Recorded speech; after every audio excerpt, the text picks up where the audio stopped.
അവിടുത്തെ പുത്രനും നമ്മുടെ കർത്താവുമായ യേശുക്രിസ്തുവിനെ സംബന്ധിച്ചുള്ളതാണ്. അവൻ ജഡപ്രകാരം ദാവീദിന്റെ സന്തതിയിൽ നിന്ന് ജനിച്ചവനും മരിച്ചവരിൽ നിന്നുള്ള ഉത്ഥാനം വഴി വിശുദ്ധിയുടെ ആത്മാവിന് ചേർന്ന വിധം ശക്തിയിൽ ദൈവപുത്രനായി നിശ്ചയിക്കപ്പെട്ടവനുമാണ്. അവന്റെ നാമത്തെ പ്രതി വിശ്വാസത്തിന്റെ വിധേയത്വം സകലരിലും ഉളവാകേണ്ടതിന് ഞങ്ങൾ കൃപയും അപ്പസ്തോല സ്ഥാനവും പ്രാപിച്ചിരിക്കുന്നു. യേശുക്രിസ്തുവിന് സ്വന്തമാകാൻ വിളിക്കപ്പെട്ടിരിക്കുന്ന നിങ്ങളും അവരിൽ ഉൾപ്പെടുന്നു എന്ന് പറയുന്നുണ്ട്. പ്രവാചകന്മാർ പറഞ്ഞിട്ടുള്ള കാര്യങ്ങൾ യേശുക്രിസ്തുവിനെ പറ്റി ലിഖിതങ്ങളായിട്ട് എഴുതിയവയൊക്കെയും പൂർത്തീകരിച്ചുകൊണ്ടാണ് സുവിശേഷം നമുക്ക് സംലഭ്യമായിരിക്കുന്നത്. ഈ സുവിശേഷം നമ്മുടെ ജീവിതത്തിന്റെ പ്രകാശമാണ്. നമ്മൾ ഈ വചനത്തെ പറ്റി ധ്യാനിക്കുമ്പോഴാണ് നമ്മളെ പ്രകാശം നിറയുന്നത്. ഈ വചനം നമ്മൾ ധ്യാനിക്കാതിരിക്കുമ്പോൾ, ഈ വചനം നമ്മുടെ ജീവിതത്തിൽ ചേർന്ന് വരാതിരിക്കുമ്പോൾ നമ്മുടെ കണ്ണുകൾ മൂടപ്പെട്ടിരിക്കും. ഈ ശിഷ്യന്മാരുടെ ജീവിതത്തിലും അതാണ് സംഭവിക്കുന്നത്. ജെറൂസലേം എന്ന് പറഞ്ഞാൽ ദൈവത്തിന്റെ ആലയമാണ്. ജെറൂസലേമെ, നിന്നെ ഞാൻ മറക്കുന്നെങ്കിൽ എൻ്റെ വലതുകൈ എന്നെ മറക്കട്ടെ. ജെറൂസലേമെ, നിനക്ക് ഞാൻ സ്തുതിഗീതം പാടുന്നില്ലെങ്കിൽ എൻ്റെ നാവ് അണ്ണാക്കിൽ ഒട്ടിപ്പോകട്ടെ എന്ന് ബാബിലോൺ പ്രവാസകാലത്ത് യഹൂദൻ പറഞ്ഞെങ്കിൽ അത്രമാത്രം അവര് ആ ദേവാലയത്തെ സ്നേഹിച്ചു പോകും. ഈ വേദോത്സവത്തിന്റെ പശ്ചാത്തലങ്ങളിലേക്ക് കടന്നു വരുമ്പോൾ ജെറൂസലേം നമുക്ക് മുമ്പിൽ പ്രകാശ ഗോപുരമാണ്. കർത്താവിന്റെ യാത്ര, കുരിശുമരണത്തിലേക്കുള്ള യാത്ര മുഴുവൻ ജെറൂസലേമിനെ ലക്ഷ്യമാക്കിയുള്ള ഒരു യാത്രയായിരുന്നു. നമ്മൾ കബറടക്കുമ്പോൾ നമ്മൾ ആ ബഹളങ്ങളുടെ ഒക്കെ നടുവിൽ നിന്നുകൊണ്ട് പ്രാർത്ഥിക്കുന്ന ഒരു സങ്കീർത്തന ഭാഗമുണ്ട്. കർത്താവിന്റെ ആലയത്തിലേക്ക് പോകാമെന്ന് അവർ നമ്മോട് പറഞ്ഞപ്പോൾ നാം സന്തോഷിച്ചു. നന്നായി പടുതിറക്കിയ നഗരമാണ് ജെറൂസലേം. അതിലേക്ക് ഗോത്രങ്ങൾ കടന്നു വരുന്നു. അപ്പോൾ ഗോത്രങ്ങളെ മുഴുവൻ കൂട്ടിച്ചേർത്ത ഒന്നാണ് ജെറൂസലേം. ഇന്ന് വരെ ജെറൂസലേം അങ്ങനെ ഇസ്രായേൽ ഗോത്രങ്ങളെ കൂട്ടിച്ചേർത്ത് നിൽക്കുന്ന ഒരു ആലയമാണ്. അപ്പൊ അവിടെ വിട്ടിട്ട് അവർ പോകുന്നത് എമ്മൗസിലേക്കാണ്. പോകുമ്പോഴെല്ലാം അവർ തർക്കിച്ചുകൊണ്ടേയിരുന്നു. യേശുക്രിസ്തു എപ്പോൾ നമ്മുടെ ജീവിതത്തിൽ നിന്നും നമുക്ക് നഷ്ടമായി പോകുന്നു, അപ്പോൾ മുതൽ നമ്മുടെ ജീവിതത്തിൽ തർക്കങ്ങൾ ആരംഭിക്കും. കാരണം നമ്മൾ തന്നെ പരിഹാരം കാണുന്ന വിഷയങ്ങളിലൊന്നും പരിഹാരം വേണ്ട രീതിയിൽ എത്തുകയില്ല. വേദപുസ്തകത്തിലെ കർത്താവ് നമ്മളോട് അടിച്ചേരുന്നുണ്ട്, ഞാൻ സർവ്വമർത്യരുടെ ദൈവമായ കർത്താവാണ്, എനിക്ക് എന്തെങ്കിലും അസാധ്യമായിട്ടുണ്ടോ എന്ന് നമ്മുടെ കർത്താവ് നമ്മളോട് ചോദിക്കുന്നുണ്ട്. അസാധ്യതയില്ലാത്ത ദൈവത്തിന്റെ മുമ്പിലാണ് നമ്മൾ സാധ്യതകൾ തിരയേണ്ടത്.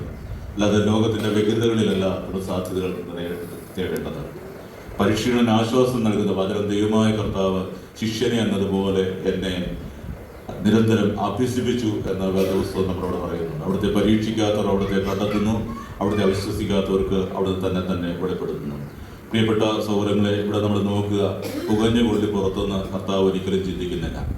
ആടിയിലൊന്നവൻ വീട് പോകട്ടെ എന്ന് കർത്താവ് ചിന്തിക്കുന്നില്ല. തകർന്നു പോയവൻ തകർന്നു പോയിക്കോട്ടെ എന്ന് കർത്താവ് വിചാരിക്കുന്നില്ല. തകർന്നു പോയിടത്ത് തടത്തു നിൽക്കാനും ആടി ഉലയുന്നവന്റെ ജീവിതത്തെ ഉറപ്പിച്ചു നിർത്താനും ജീവിതത്തിൽ തകർന്നു പോയവനെ തടുത്തു നിർത്താൻ കൊണ്ടും ഉയർത്തുന്നവനുമാണ് നമ്മുടെ ദൈവം.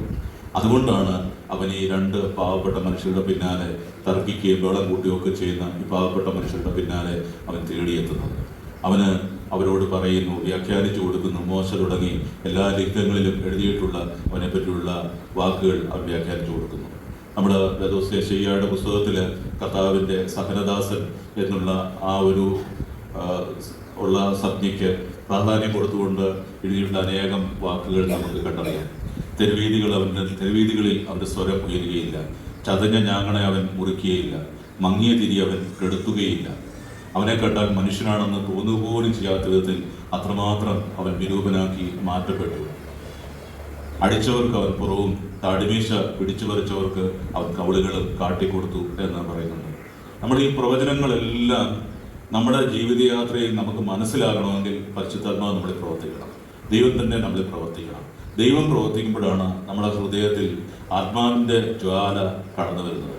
സ്ത്രീഹന്മാരിലേക്ക് എഴുന്നള്ളി വന്ന പരിശുദ്ധാത്മാവ് നമ്മളിലേക്ക് എഴുന്നള്ളി വരുമ്പോൾ മാത്രമേ വചനത്തിൻ്റെ അർത്ഥതലങ്ങളെ നമുക്കതിൻ്റെ വ്യാപ്തിയിൽ ഉൾക്കൊള്ളുവാനായിട്ട് കഴിയുകയുള്ളൂ. നമ്മൾ നോക്കുക, പോയവര് സന്ധ്യയായപ്പോൾ കർത്താവിനോട് പറയുകയാണ്, അങ്ങ് ഞങ്ങളുടെ കൂടെ ഇരിക്കണമേ, ഞങ്ങളുടെ കൂടെ വസിക്കണമേ, ഞങ്ങളുടെ ഒപ്പമായിരിക്കണമേ, ഞങ്ങളെ വിട്ടിട്ടെങ്ങും പോകരുതേ. നമ്മൾ ശ്രദ്ധിക്കും, നമ്മൾ പേടിക്കുമ്പോൾ, ചെറിയ കാലഘട്ടങ്ങളൊക്കെ നമ്മുടെ കുഞ്ഞുങ്ങളായിരിക്കുമ്പോൾ നമ്മുടെ അമ്മ എത്ര ദുർബലയായാലും അമ്മയുടെ തോളിലേക്ക്, അമ്മയുടെ കാര്യങ്ങളിലേക്ക് നമ്മൾ കടന്നു ചെല്ലുമ്പോൾ ഒരു കുഞ്ഞിന് വലിയൊരു ശക്തിയാണ്. ഇതുപോലെ ദൈവം പെറ്റമ്മയെക്കാട്ടിലധികം നമ്മളെ സ്നേഹിക്കുന്നുവെങ്കിൽ നമുക്ക് ചെല്ലാനും ആശ്രയിക്കാനും ഭയപ്പാടുകളുടെ നടുവിലും വേദനയുടെ നടുവിലും ഭാരങ്ങളുടെ നടുവിലും കർത്താവ് മാത്രമേ ഉള്ളൂ എന്നുള്ള ചിന്ത നമുക്ക് വേണം. പത്രോസ് കർത്താവിനെ തള്ളിപ്പറയുന്ന വേളകളിൽ അവൻ തിരിഞ്ഞ് കൊട്ടാരത്തിലേക്ക് ഒന്ന് നോക്കിയപ്പോൾ അവൻ തിരിച്ചറിയുന്നൊരു കാര്യമുണ്ട്, എന്നെ തിരിഞ്ഞൊന്ന് നോക്കാൻ എൻ്റെ കർത്താവ് മാത്രമേ ഉള്ളൂ എന്ന്. നമ്മുടെ ജീവിതയാത്രയിൽ നമ്മളിതെപ്പോഴും ചിന്തിക്കണം പ്രിയപ്പെട്ട സഹോദരങ്ങളെ.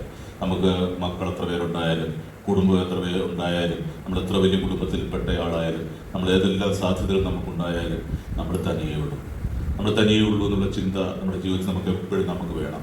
നമ്മുടെ ജീവിതയാത്രയിലെ ആൾക്കൂട്ടത്തിൽ തനിയാവുന്ന ആളുകളാണ് നമ്മൾ ഓരോരുത്തരും തന്നെ. നമ്മുടെ ജീവിതത്തിലെ തനിയെ ആവുന്ന അവസരങ്ങളിലാണ് നമ്മൾ ഏറ്റവും വലിയ ധ്യാനിക്കേണ്ട ഒരു അവസരം.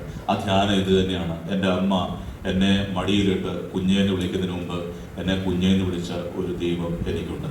ഞാൻ ഈ മണ്ണ് വിട്ടു പോകുമ്പോൾ, ഞാൻ തനിയെ എൻ്റെ ദേശം നോക്കി യാത്രയാകുമ്പോൾ അവിടെ എന്നെ കാത്തിരിക്കാനും ഒരു ദൈവമുണ്ട്.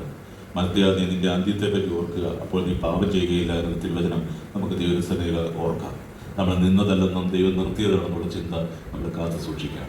ഇവിടെ നോക്കുക, അവനൊരു പഴയ ഓർമ്മപ്പെടുത്തലായിട്ട് അപ്പമെടുത്ത് മുറിക്കുന്നു, അത് ശിഷ്യന്മാർക്ക് കൊടുക്കുന്നു, ഈ പ്രിയപ്പെട്ട സഹോദരങ്ങൾക്ക് കൊടുക്കുമ്പോൾ അവരുടെ കണ്ണ് തുറക്കപ്പെടുന്നു. ഈ വിശുദ്ധ കുർബാന നമ്മുടെ കണ്ണ് തുറപ്പിക്കുന്ന ഒന്നായിട്ട് മാറണം. അവനെ ഭക്ഷിച്ചു കഴിഞ്ഞാൽ നിത്യം ജീവിക്കുന്നവൻ, നിത്യപ്രകാശമായവൻ, നിത്യവഴിയായവൻ, നിത്യസത്യമായവൻ നമ്മുടെ ജീവിതത്തിലേക്ക് കടന്നു വന്ന പ്രകാശത്തിൻ്റെ ആ ഒരു ഉൾസ്ഫോടനം നമ്മുടെ ജീവിതത്തിൽ വരുത്തിക്കൊണ്ട് നമ്മളൊരു പ്രകാശമായി മാറുവാൻ ദൈവതയാണ്. നിങ്ങളുടെ പ്രകാശം അന്ധകാരമാകാതിരിക്കാൻ നീ ശ്രദ്ധിച്ചുകൊള്ളുക എന്നുള്ള തിരുവചനം നമുക്ക് ഓർക്കാം.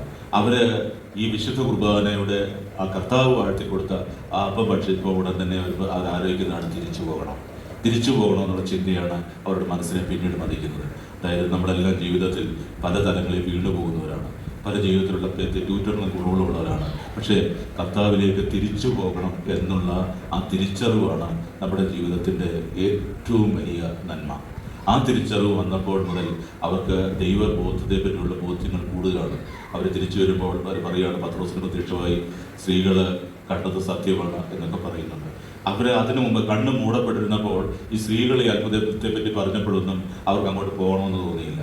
ശിഷ്യന്മാർ പറഞ്ഞപ്പോഴൊന്നും വിശ്വസിക്കാൻ തോന്നിയില്ല. പക്ഷെ കർത്താവ് വ്യാഖ്യാനിച്ചു കൊടുത്തപ്പോൾ മുതൽ അവർക്ക് തിരിച്ചു വരണമെന്ന് തോന്നി, അറിയേണ്ടതെന്ന് തോന്നി. ഇതുപോലെ നമ്മൾ പ്രാർത്ഥിക്കണം. ദൈവമേ, വിശ്വാസ ജീവിതത്തിൽ എനിക്ക് വെളിപ്പെടുത്തലുകൾ തരണമേ. വിശ്വാസ ജീവിതത്തിൽ ഞാൻ ശക്തിപ്പെടുവാനും ഞാൻ നിൻ്റേതായി ജീവിക്കാനും ഇന്നല്ലെങ്കിൽ നാളെ മണ്ണ് വിട്ട് ഞാൻ പോകുമ്പോൾ നിൻ്റെ സന്നിധിയിൽ ഞാൻ എത്തുവാനും കർത്താവേ, എൻ്റെ ആത്മാവിൽ നിൻ്റെ ആത്മപ്രകാശം നൽകി എന്നെ വഴി നടത്തണമേ എന്ന് നമുക്ക് പ്രാർത്ഥിക്കാം. ദൈവം നമ്മോട് കരുണയായിരിക്കട്ടെ.